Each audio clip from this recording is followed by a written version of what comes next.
दोस्तों, कैसे हैं आप सब। आज हम देखने वाले हैं भगवत गीता के दूसरे अध्याय सांख्य योग के 21वें और 22वें श्लोक को। 22वां श्लोक दोस्तों बहुत ही सुंदर श्लोक है।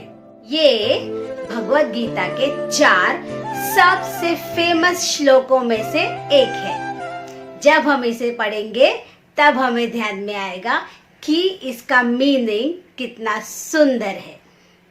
तो दोस्तों चलिए बढ़ते हैं इन श्लोकों के अर्थ पे, फिर हम उनका उच्चारण सीखेंगे।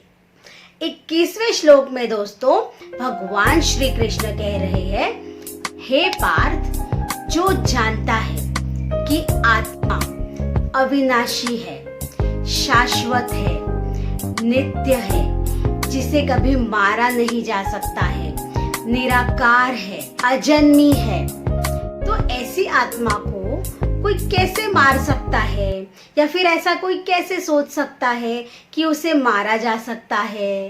दोस्तों भगवान श्री कृष्ण अर्जुन को आत्मा और परमात्मा का ज्ञान देकर यह समझाने की कोशिश कर रहे हैं कि तू युद्ध लड़, तू युद्ध कर। दोस्तों भगवान श्री कृष्ण अर्जुन से ऐसा क्यों कह रहे हैं, इसका उत्तर तो हमने इस सब के पहले श्लोकों में भी देखा था, मगर फिर से देखते हैं। दोस्तों इस बात को समझने के लिए चलो कुछ एग्जाम्पल्स लेके देखते हैं। जैसे कि मानो एक बच्चे ने दूसरे बच्चे को गाल पे मार दिया, तो वह दूसरा बच्चा 2 तरीके से रिएक्ट हो सकता है। या तो वह बोलेगा तूने मुझे क्यों मारा जब मैंने तुझे कुछ नहीं किया था, और वो भी उसे मार देगा, या फिर वो रोते रोते जाएगा। इसमें दोस्तों अगर वो बच्चा वही उसे वापस मारता है तो यह पहला बच्चा उसे फिर से परेशान नहीं करेगा, मगर अगर वो बच्चा रोते रोते जाता है तो अगली बार फिर से वह मार खाएगा, उसके अगली बार फिर से पिट जाएगा। इससे तो अच्छा है वो पहले ही फिर से मारकर बता दे कि तूने यह गलत किया, इस तरह की हिंसा करने की जरूरत नहीं थी जब मैंने तुझे कुछ नहीं किया था। इसी तरह दोस्तों मान लीजिए अगर कोई मर्डरर है और जज उसे फांसी की सजा सुनाते हैं, तो कुछ लोग हमेशा ऐसा कहते रहते, हाँ तो इसने मर्डर किया तो मर्डर का बदला मर्डर, ऐसा तो हम कभी नहीं कहते। तो फिर दोस्तों यहाँ पर जब हम ये मान लेते हैं कि एक मर्डरर की सजा फांसी सही है, इसका मतलब है हिंसा गलत नहीं है। सिर्फ हमें यह पता होना चाहिए कि हिंसा कहाँ पर की जानी चाहिए और कहाँ पर नहीं की जानी चाहिए। कौरवों और पांडवों के केस में बिल्कुल ऐसा ही हुआ था। कौरवों ने अधर्म की सारी सीमाएं तोड़ दी थी, इसीलिए भगवान श्री कृष्ण अर्जुन को युद्ध करने की आज्ञा देते हैं, युद्ध करने के लिए कह रहे हैं, क्योंकि कौरव भी हिंसक बन चुके थे, अधर्मी बन चुके थे, और हिंसा का नाश करना हिंसा नहीं होती है। भगवान श्री कृष्ण हमें हिंसा का सही उपयोग बता रहे हैं। अन्याय के खिलाफ लड़ने के लिए हिंसा करना जरूरी है, अधर्म का नाश करने के लिए हिंसा जरूरी है। दोस्तों हमारे भगवान हमेशा हमें अच्छा उपदेश ही देते हैं, हम सिर्फ उनका गलत अर्थ निकालने की चेष्टा कर लेते हैं। दोस्तों अब बढ़ते हैं हमारे सबसे फेमस श्लोक की तरफ, 22वां श्लोक। 22वें श्लोक में दोस्तों भगवान ने बहुत सुंदर एग्जाम्पल दिया है, और वो उसके थ्रू हमें आत्मा और परमात्मा का सटीक एकदम परफेक्ट ज्ञान दे रहे हैं।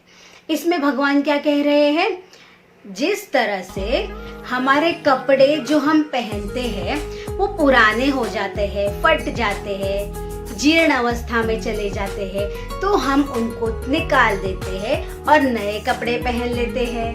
ठीक उसी तरह हमारी आत्मा भी हमारे इस देह रूपी कपड़ों को पुराना होने पर, बूढ़ा होने पर बदल देती है, और वो एक नए देह में चली जाती है।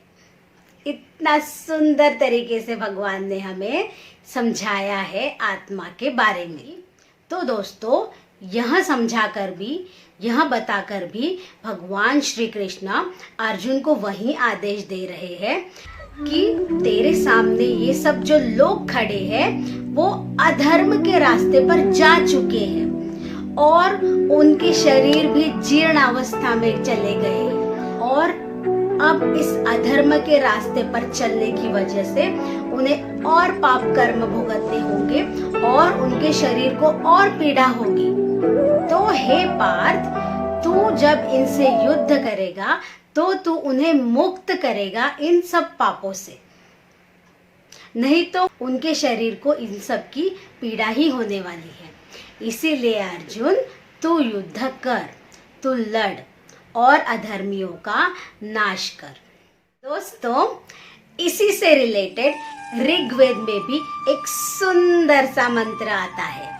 उसमें क्या कहा है? एक पेड़ पर दो पक्षी बैठे हैं, दोनों बहुत अच्छे दोस्त हैं। उनमें से एक पक्षी जो है, जो कि हम है, वो फल खा रहा है, दुनिया के लाइफ के सारे एक्सपीरियंसेस ले रहा है और सामने जो बैठा है वो भगवान है और वो हमें देख रहे हैं और वो हमेशा हमारे साथ है। दोस्तों, जब भी हम चाव से दुनिया के फल खा रहे होते हैं तब हमारा ध्यान भगवान पर नहीं जाता, मगर जब भी हम भगवान की तरफ देखते हैं तो हमें अच्छा लगता है, हमारे मन को शांति मिलती है। दोस्तों, ये मत कहिए कि मंदिर क्यों जाना, भगवान तो हर जगह होते हैं। फिर भी दोस्तों, मंदिर में कॉन्सेंट्रेटेड एनर्जीज होती है और ये साइंटिफिकली प्रूव्ड भी है। इसीलिए दोस्तों, भगवान को तो जरूर मानिए, मगर मंदिर में भी जरूर जाइए।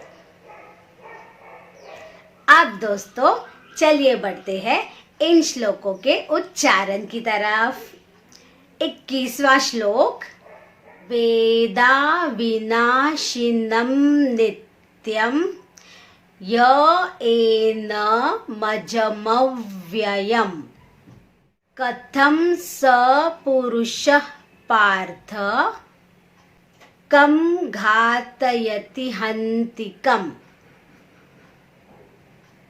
चलिए दोस्तों, इस श्लोक को कहते हैं ट्यून में 2 बार। वेदा विनाशिनम नित्यम य एनमजमव्ययम कथम स पुरुषः पार्थ कम घातयति हन्तिकम्। फिर से, वेदा विनाशिनम नित्यम य एनमजमव्ययम कथम स पुरुषः पार्थ कम घातयति हन्तिकम्। अब चलिए बढ़ते हैं 22वें श्लोक की तरफ। 22वां श्लोक दोस्तों 4 लाइन का है, तो इसकी ट्यून अलग है। वासांसि जीर्णानि यथा विहाय नवानि गृह्णाति नरोपराणि तथा शरीराणि विहाय जीर्णानि अन्यानि संयाति नवानि देहि। अब चलिए दोस्तों, इस श्लोक को कहते हैं ट्यून में 2 बार। वासांसि जीर्णानि यथा विहाय नवानि गृह्णाति नरोपराणि तथा शरीराणि विहाय जीर्णानि अन्यानि संयाति नवानि देहि। फिर से, वासांसि जीर्णानि यथा विहाय नवानि गृह्णाति नरोपराणि तथा शरीराणि विहाय जीर्णानि अन्यानि संयाति नवानि देहि। दोस्तों, यहाँ खत्म होते हैं हमारे दोनों श्लोक। मैं आशा करती हूँ कि आप भगवत गीता नित्य पढ़ते होंगे और उसे अपने आचरण में लाने की कोशिश भी कर रहे होंगे।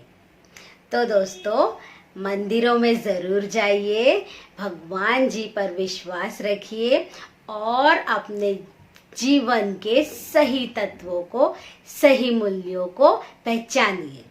यहाँ तक देखने के लिए और मुझे हमेशा सपोर्ट करते रहने के लिए धन्यवाद।